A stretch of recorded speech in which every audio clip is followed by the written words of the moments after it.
Bonjour à tous. Je remercie les organisateurs de me permettre de faire cette présentation. Je vais vous parler de l'intérêt du séquençage à haut débit dans la prise en charge des patients atteints de myélodysplasie. La myélodysplasie est une pathologie pour laquelle le diagnostic repose sur l'intégration d'outils de cytologie, de cytométrie et de cytogénétique. En 2016, l'OMS a intégré également de nouveaux marqueurs moléculaires dans la classification des myélodysplasies. Certains de ces marqueurs moléculaires permettent la mise en évidence d'une hématopoïèse clonale. Également, des mutations ou l'association de mutations peuvent être spécifiques du diagnostic de myélodysplasie. Et à l'inverse, l'absence de mutation peut être un argument pour exclure une myélodysplasie. Également, dans l'évaluation pronostique des patients, classiquement, cette évaluation est réalisée sur la base de scores internationaux sans marqueurs moléculaires, mais l'intégration de ces données moléculaires a clairement démontré une meilleure stratification des patients utile pour le choix de thérapie. Dans ce contexte, en 2014, vu l'engouement pour ces marqueurs moléculaires et vu la complexité, la lourdeur et aussi le coût de l'analyse NGS, nous avons décidé que ces examens ne seraient réalisés qu'après discussion en réunion de concertation pluridisciplinaire. Ici, je vous présente un travail qui visait à évaluer l'intérêt diagnostique et pronostic du séquençage NGS et dans la suite de la prise en charge des patients d'une population présélectionnée. Il s'agit d'une étude rétrospective observationnelle multicentrique qui a été réalisée par les différents acteurs de notre réseau régional, donc correspondant à 10 centres de la région Ouest. 177 patients ont été inclus et tous ont bénéficié d'un séquençage NGS entre octobre 2014 et mars 2019, avec une prescription validée en RCP régional. Il s'agissait de patients atteints d'hémopathie myéloïde chronique, mais ici, je vais me concentrer sur la présentation des patients atteints de myélodysplasie et de syndrome mixte myélodysplasique ou myéloprolifératif. Au niveau technique, il s'agit ici d'un séquençage ciblé de 34 gènes. La liste des gènes qui ont été inclus dans le panel est basée sur une recommandation de l'INCa et du groupe de biologie moléculaire, mais également sur une mise à jour des données de la littérature au fur et à mesure des années.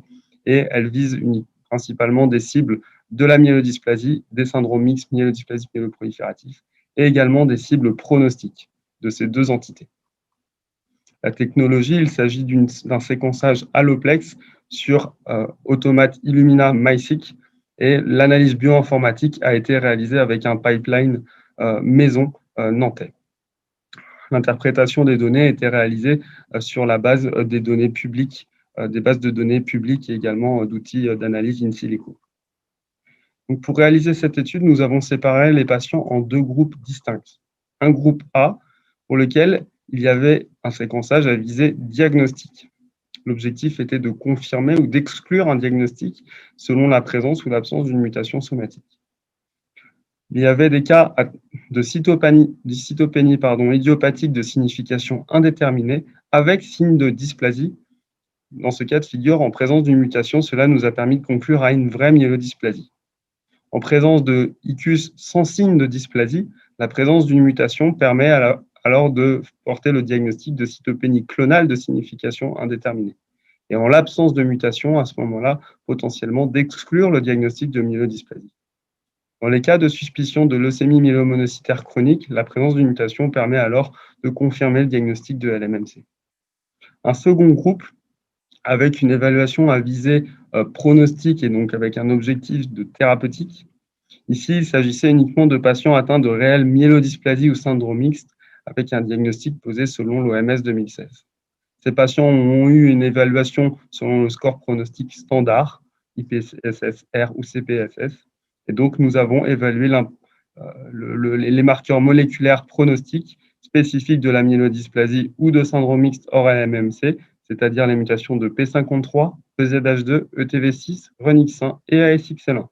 Pour la LMMC, nous avons évalué ASXL1 et également RUNX1, NRAS, 7BP1 et ASXL1. Et nous avons évalué si cela a eu un impact sur la décision thérapeutique. Dans ce tableau sont représentés les deux groupes, groupe A et groupe B, en fonction de la pathologie. Dans le groupe A, Nous avions donc 37 cas de cytopénie avec suspicion de myélodysplasie et 16 cas de suspicion de syndrome X, soit 53 patients dans ce groupe A. Dans le groupe B, il y avait à évaluation pronostique 40 patients dans le groupe myélodysplasie et 29 dans le syndrome mixte, soit 69 patients au total, et 7 patients évalués dans les deux groupes. Parmi les 53 patients du groupe A avec suspicion de syndrome myélodysplasique ou de syndrome mixte, 45% de femmes, l'âge médian de la cohorte était de 57 ans, donc des patients relativement jeunes. Au niveau des anomalies de l'hémogramme, des cytopénies dans 60% des cas, avec anémie et ou thrombopénie et ou neutropénie, et des patients avec une monocytose dans 17% des cas, dans le cadre de suspicion de LMMC notamment. Au niveau des anomalies de l'hémogramme, dans cette cohorte, la majorité des patients ne présentaient pas de signes de dysplasie, en particulier 57% des cas d'icus et 71% des cas de suspicion de syndrome mixte.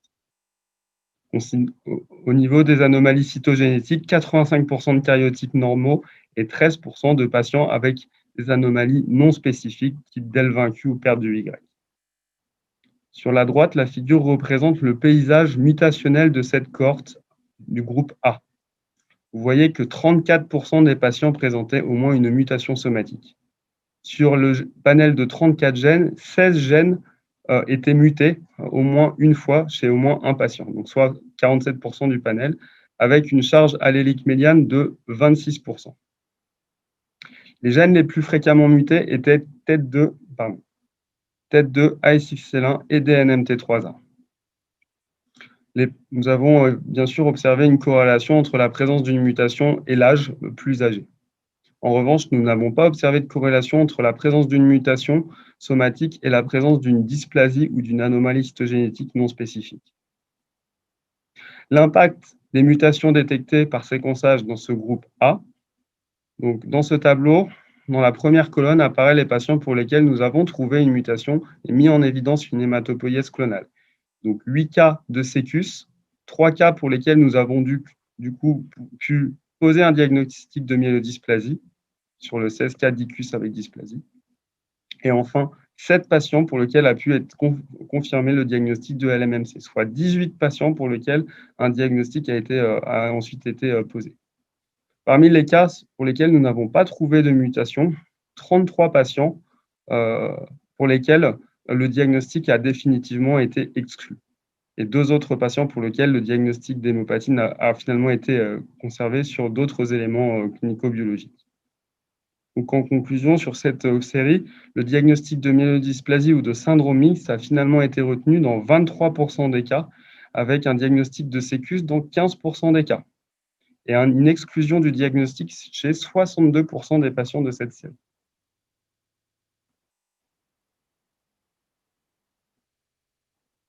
Dans le groupe B, 69 patients avec un diagnostic avéré de myélodysplasie et de syndrome mixte pour lequel l'objectif était une évaluation pronostique.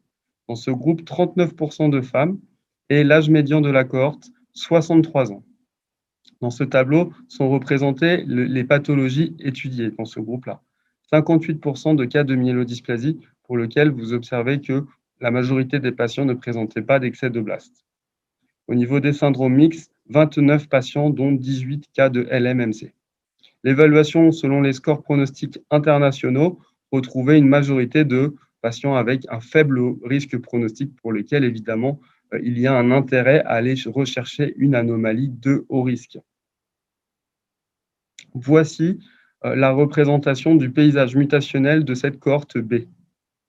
Nous observons que 75% des patients présentaient au moins une mutation somatique avec une charge allélique médiane de 28%. Parmi les gènes les plus fréquemment mutés, TET2, ASXL1 et SF3B1. 36% des patients avec au moins une mutation pronostique. En détail, c'était 35% des myélodysplasies et 38% des syndromes mixtes. Parmi les gènes pronostiques les plus mutés, on retrouve ASXL1, SF3B1 et RUNX1. L'impact pronostic et theranostique des mutations détectées par NGS. Parmi les 69 patients de ce groupe, nous avons dit 36% présentaient une mutation pronostique et donc 14 patients pour lesquels il y a eu une modification de l'attitude thérapeutique sur la base de l'anomalie moléculaire, soit 20% de la série. Nous avons observé que 18 patients présentaient une anomalie de haut risque. Sur ces 18 patients, 11 d'entre eux ont eu un impact thérapeutique, 10 avec une intensification thérapeutique par allogreffe, et un patient avec une escalade thérapeutique avec traitement par un agent hypométhylant. Des mutations somatiques de bon pronostic, donc SF3B1, étaient observées chez 7 patients, ou l'absence d'anomalie de haut risque chez 44 patients. Ceci a conduit à une désescalade thérapeutique chez 3 patients, 2 parce qu'ils avaient une anomalie de faible risque et 1 parce qu'ils n'avaient aucune anomalie de haut risque. Dans ce tableau, je vous présente les détails des profils des patients pour lesquels il y a eu un réel impact thérapeutique. En rouge, ce sont les patients pour lesquels nous avons identifié une anomalie de haut risque qui a conduit à une escalade thérapeutique. Si je prends l'exemple 2, il s'agit d'une LMMC avec un profil de faible risque selon les scores internationaux, pour laquelle nous avons mis en évidence une mutation de ASXL1 et de RUNX1 qui a conduit à une décision de seconde allogreffe. Ici, ce sont les 3 cas pour lesquels le profil moléculaire a en partie conduit à plutôt une désescalade thérapeutique, notamment ici une abstention thérapeutique. L'exemple 65 est une LMMC avec mutation de SF3B1, KIT, mais aussi un variant de signification de RUNX1 et de TET2. Ces variants de signification indéterminée sont une réelle problématique du séquençage NGS en vraie vie parce qu'ils posent des questions sur leur origine somatique ou constitutionnelle. Et donc, nous sommes amenés régulièrement à devoir séquencer de l'ADN non hématopoïétique pour conclure sur l'origine de la mutation. Et même en cas d'origine constitutionnelle, une anomalie délétère peut conduire à l'indication à une consultation avec un généticien clinicien. En conclusion, le NGS en vie réelle dans le groupe diagnostic a conduit à impacter le diagnostic dans 81% des cas. Chez 15% des cas, a été identifiée une cytopénie clonale de signification indéterminée. Il se trouve que ces patients, souvent, la majorité du temps, ont toujours un suivi en hématologie, en consultation, parce qu'à risque d'évolution vers une hémopathie myéloïde. Concernant les patients sans anomalie moléculaire, l'intérêt d'une analyse génomique étendue pour identifier une preuve de clonalité se pose. Alors, quels outils utiliser? Un panel NGS ciblé plus étendu que nos 34 gènes de mutations récurrentes, ou alors éventuellement même des approches pangénomiques qui pourraient être intéressantes, notamment les outils de micro-array comme la SNP-array qui a démontré ses preuves lors d'une présentation à l'EHA cette année en 2020. Dans une série de 65 patients avec karyotype normal, les auteurs décrivent 25% d'anomalies cryptiques au karyotype. Également, la question du séquençage pérenne de l'exome, voire du génome. Pour l'exome, dans cette série récente, rapportée de 51 patients atteints de myélodysplasie, 96% de mutations.